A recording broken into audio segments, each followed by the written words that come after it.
our second-year team. However, this is my first year. We have a lot to learn. This year, we use the same design process engineers use, and we use the same design notebooks they use to document invention. While doing research, we learned that sometimes a problem is impossible to solve if you look from only one stakeholder's perspective. But by taking into account multiple stakeholders' perspectives, we can come up with a workable solution. And this is our research. We are a big team, so we had to meet on the weekdays to complete our discussions. We used Google Hangouts for this, and we created a protocol so everyone would get a chance to share their opinion. We are a big team. Before the season began, we split ourselves into 2 teams and competed against each other. We used these competitions to help ourselves focus and work on our skills. When the season began, we became one team again in order to build the best possible robot. Teaching others helps one to understand concepts better. We shared our design process with others. By doing this, we learned that everybody learns differently and that there's a difference between telling and teaching. This is my first year. I've never played with Legos before joining this team, but I can draw really well. I use the skill to create conceptual diagrams and build from them. I am working on a very challenging mission this year. After several prototypes, I was finally able to make one that can operate the sorter. Every idea rejected and every prototype I discarded taught me something new. We are all equals. We practice servant leadership principles in our team.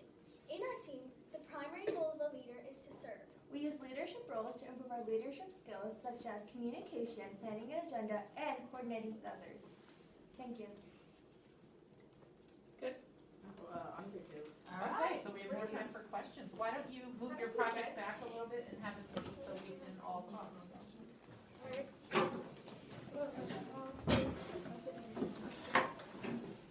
Okay, so I heard a little bit about teamwork and how great teamwork is. Talk to me a little bit about the challenges of working as a team. Sometimes what would happen is that when we had meetings, sometimes people would not come. Another time, and also because we have a lot of team members, 9 to be exact, we wouldn't have enough time during our weekly meetings, so we'd have to meet during the week. But even then, some people would come to our weekly meetings on Google Hangouts, where we can online video chatting. So we developed a protocol to help people come, and also developed a protocol to prevent people from interrupting other people. Can you talk about that protocol? That sounds interesting. The protocol that we had, this has 3 things to it. First of all, if somebody doesn't come, we had these things called strikes. And after 3 strikes, we would inform somebody that they weren't coming. Our second thing was that in the middle of the meeting, we would give a 5-minute break so that people can just get fun things out and they don't get off topic while the meeting. Sure. And the third thing is that if somebody isn't participating or they're not getting the chance to participate, at the end we recap who talked, and if we say that, do you want to add anything? And also, one more thing, we added an agenda right before the meeting started so that everyone knows what we're going to be talking about, and so then they can be ready for what's going to be the topic for that day. Who came up with that idea to have an agenda and the 3 strikes? All of us together came up with it because we knew that we were having this problem, so we wanted to do that. Very impressive. May I say something about our team? Sure. Well, our team believes that that failing is the key to success, and that we need to fail to be able to learn something, and that's why making mistakes we learn more from making mistakes and always winning. So that's the main thing that we always keep in our head when we do competitions or anything we share around people. Sure, that's great. Well, that was actually a question that I had, because I'm sure through the process that you made maybe 1 or maybe 2 mistakes, right? That's it. Think about a mistake that was made that really had an impact on your group, that maybe changed your dynamics and set you on your path. Was there something that really... She was like, yeah. Before the season began, we split ourselves into 2 groups, a boys and a girls team, and we would compete. We would have 2 weeks, I think, to prepare. So our coach would give us a topic where we need to make a presentation or do something on the robot. So there was one time where our girls team, we read the email, but I guess during our presentation we completely forgot about the main things that we were supposed to write about. the boys presented, and they won our competition. And later we talked to our coach, and he had explained to us why they won the competition. And So you read that email very carefully now, right? Good, good, good. Whatever we need to follow. Excellent. How do you think these core values that you're mindful about are going to help you in your future? Well, I'd say that the one where the journey is more important than what you actually win. What we discover is more important than what we win. Would be very important, because I'll give you an example. Even this robot, even if we don't win anything, it's still what we learn that matters. So then we can apply that experience to things in the future or even next year's competition. can I share with you one of my aha moments? So during the competition, during getting prepared for the competition, I was completing the sorter mission. So I had this attachment, but it only had one universal joint. And everybody knows that universal joints move up and down and left and right. But in my case, I only wanted it to move up and down. So I did this by putting 3 universal joints, which doesn't allow it to move left or right, but only allows it to move up and down. That was a good solution. What does gracious professionalism mean to you guys?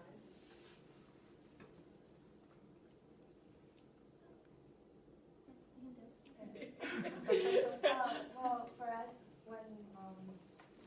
whenever we're kind of like annoyed at each other or anything, whenever we're talking to each other, we always are like, guys, GP. Like, we have to maintain our GP and make sure that we're talking to people in a kind way and don't be yelling at them.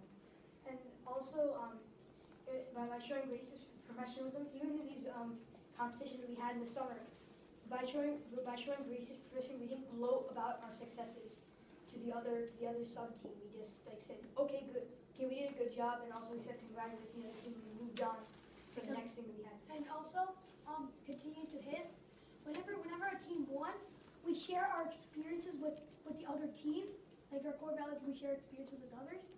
So for example, if the boys won, we're going to tell them how we like implemented and how we won, and then the girls will tell us like how they did it wrong, and they'll fix it next time. That's cooperation, right? Yeah. And that was my question, like this word cooperation, have to say it a couple of times. Think about that. What truly does that mean to you? Well, actually, we talked to some rookie teams a little while ago, and we presented to them. We showed them our robots. We showed them our research, and we helped them and to give them tips to build a better robot. So we tried to incorporate competition with that too. Yeah. Another thing is that after the competition in the summer, we would all get together as one team and say what things we can improve on, what things we should keep, what things we should not kind of use. Adding on to what she said, we also did some fairs. We went to some fairs. We had a booth there. And we also did a few workshops over the summer teaching kids in our community about FLL and programming and building. And some of those kids after the program were like, wow, we think we're going to start our own FLL team. That's great. And also, so when we were sharing our like core values and our research to them, and then they shared ours. I mean, they shared theirs. And when we did the robot runs, I noticed that when we built a salvage, like the salvage toilet, we built it wrong and they built it right. So then that actually really helped me to fix it and then make it good for the competition. So you're showing the other side of gracious professionalism. Yeah, and the other side of we share experience with others. We share our experiences with others. So we show them that, and then we learned something from the other team. So it's kind of a win-win for both sides. How about when you leave your FLL world? Have you ever been impressed by someone that demonstrates these skills outside of FLL? In what areas do you see that? The classroom itself, like when someone's presenting to our class, having that grade now, so we do a lot of presentations in our schools. So, for example, when someone presents their project to us, it sort of wows a lot of us, and we take tips from them, like how they spoke to other people. They're allowed the age to look at everyone when they're talking, just some tips from them. It's really And impressive. we also looked at TED Talks, which the people that speak there are very good presenters. Mm-hmm. So we would learn from them. We would try to kind of imitate them and see how they're talking, how the process goes. Would you like to be a future TED Talker? Yeah. I think I see that. Okay, I'm sorry, that's time. Great job. Thank you Very very much. much. Very well. Thank you for judging us. Right.